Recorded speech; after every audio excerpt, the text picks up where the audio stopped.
Let's continue our conversation with Robyn Doolittle of the Toronto Star. You know her newest book. It's called Crazy Town, all about the Rob Ford story at City Hall. And Robyn, I wanted to get into a little city politics background with you right now, because if we go back to the year 2000, I guess, the Mike Harris Ontario government changed the way Toronto was. This used to be a city of 6 cities, actually, made up of 6 different constituent cities within metropolitan Toronto. And then all of that, he would argue, double layer of city bureaucracy was wiped away, and Toronto became the mega city. Right. Politically speaking, how did that change things? I mean, it changed everything. So there was the old city of Toronto, which is about 650,000-ish people. Mm-hmm. And then there were 5 surrounding municipalities. And then there was one overarching municipality, Metro, which handled things like policing, which things that crossed borders. And the Mike Harris government looked at that and said, why do we need 6 finance officers, or 7 finance officers, 7 police chiefs, 7 fire chiefs, or something to that effect. And so he decided to just amalgamate all of them into the mega city. Academics have since concluded that this didn't actually save money, but it definitely changed the way that we do politics. Toronto went overnight from a city of about 650,000 to a city of around 2.4 million. And when you look at it, if you're living in downtown Toronto, your priorities are just different than if you're living in, say, Etobicoke or Scarborough. I live in a condo, so I don't really care so much about leaf collection. Someone in Etobicoke, I live in a condo in Toronto, for instance. Mm-hmm. Someone in Etobicoke, they're going to care about getting snowplows through their neighborhood so they can drive to work in the morning. They're going to care a lot more about the state of the Gardiner Expressway because they want to drive into work. Whereas maybe I'm more concerned as a Toronto resident about bike lanes because I don't have a car. How I get to work is on transit or on bikes. And I mean, it just pitted these 2 groups sort of against one another. And the communications, I think, at the time in the city was just not very good, that people don't really realize. There's this perception, especially under the David Miller years, that all of the money was being spent in the old city of Toronto. And Rob Ford was very good at sort of stoking these divisions. And that's when you look at the electoral map, that's where he won. He did not win in the old city of Toronto. George Smitherman won. He won in the suburbs.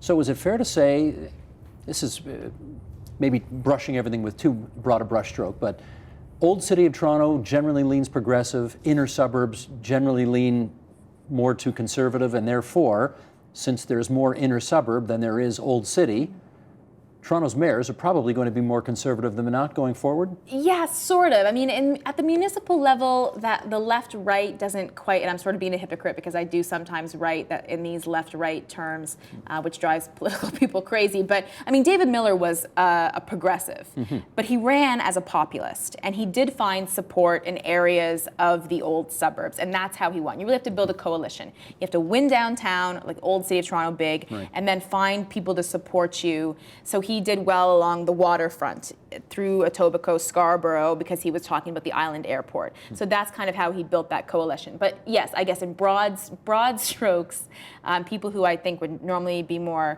left-leaning, arts, environmentally conscious, social programs, bike lanes, hippies, downtown, fiscal conservatives, they don't want the frills, they just want the basics. But if I remember this right, Rob Ford, the old city wasn't a wasteland for him. I think he got about 1/3 of the votes last time, right? He did have he did have some support. And yeah, and I mean, I mentioned that in the book too. It's not like he didn't, he actually won some wards, very few, but some wards in the old city. And I mean, really, the other thing that happened in 2010 is George Smitherman just ran the most incredibly awful campaign. I followed that, obviously, as a beat reporter in City Hall closer than most people, and I still can't to this day say exactly what a George Smitherman administration would have looked like, which is not good if you're George Smitherman and you're trying to convince the people that you have a vision for them, if the press corps doesn't know what you're talking about. So he did run the best campaign in 2010, there's no question. Ford did. Ford, 100%, yeah. Smitherman's been in that chair and says he looks at himself in the mirror in the mornings and thinks, how did I lose to this guy? I mean, he probably was going to lose anyway. I mean, it was a perfect storm for Rob Ford. There was this unrest at the David Miller years because of those tensions. Rob Ford had spent 10 years building a brand that just happened to coincide with the appetite of what the city wanted at the time. You wrote in the book that when Ford was elected, quote, it was as if a giant protective bubble containing everyone who'd lived within 15 kilometers of the CN Tower had been popped. What did that mean? I just, so I live in the old city of Toronto because I work at City Hall and I like to commute to work via TTC and whatnot. And it was just in those days after, I remember being on the streetcar, and it just seemed like people were there was a collective depression around the city and the downtown, because so many people that I interact with outside of my journalism bubble were like, oh no, there's no way he's going to win. And I was like, he's going to win. Like I can tell you right now, he's going to win. If you get outside of the old city of Toronto. Beautiful people didn't think so. They were just completely shocked. If I had been a gambling person, I could have made a lot of money. There is no interview with Rob Ford in your book. There's no interview with Doug Ford in your book. How come? I sent Doug Ford numerous requests for an interview. I actually said to him, if you talk to me for this, I will run an unedited transcript of our conversation as an entire chapter with no context around it. So you can say whatever you want and I will print it. And he declined. Rob Ford was never going to give an interview. Rob Ford doesn't really give that many interviews. He's lately been doing them for reasons. Gives interviews to American television all the time. Well, only in the last couple of months. But up until then, he's really he has a couple of friendly people that he speaks with. He really tries to bypass print. He goes for broadcast often, and my guess on that is that if in a broadcast interview you can kind of say something and say something back, and unless the person interviewing you is really well versed on this and can kind of call you out on saying that's not exactly true, newspaper reporters have the luxury of Googling things and fact-checking things. Robyn, let's just take our last couple of minutes here, and I want to ask you about you. Okay.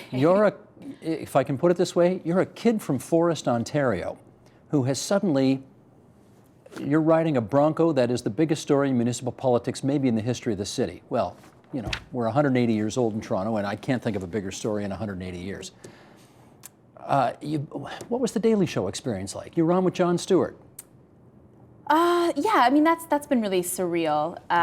It's easier now that I have a book to feel that I can go out and talk about the book, and I'm really happy that I got a chance to write a book because I've been investigating this story for several years now, and there's things that you pick up along the way that you don't get a chance to put in the paper, and it's kind of been in my brain, and it's finally all out there, so that's been really great.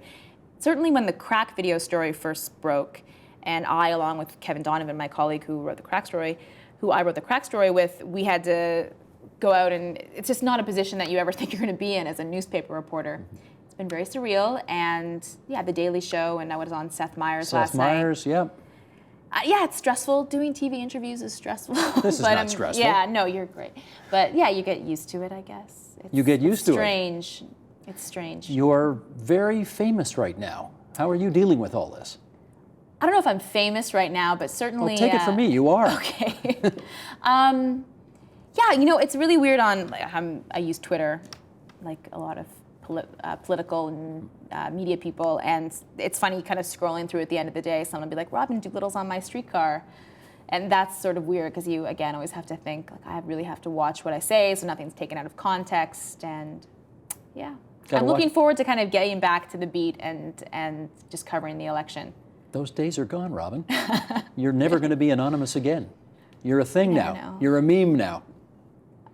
I guess there could be worse things. I'm not complaining. It's been really great and really wonderful to get this story out there, because I think it's really important that I don't know. I feel very passionate about what I do for a living. I feel so proud to be at the Toronto Star, and it's been ups and downs and rough, and the paper has invested so much time and money and support and backing into this story. And the one thing that just is so lovely when people read the book, and I get all these emails from people saying, like, I had no idea that that's what a newsroom was like, and they have this newfound appreciation for what journalists do. And it's not just print journalism, it's just what we do for a living, and how much we care about it, and the work, the lengths that we go to be responsible. And it's been really great to kind of get out there and talk about what I love. Gotcha. Thanks, Robyn. Thanks for having me. Support Ontario's public television. Donate at tvo.org.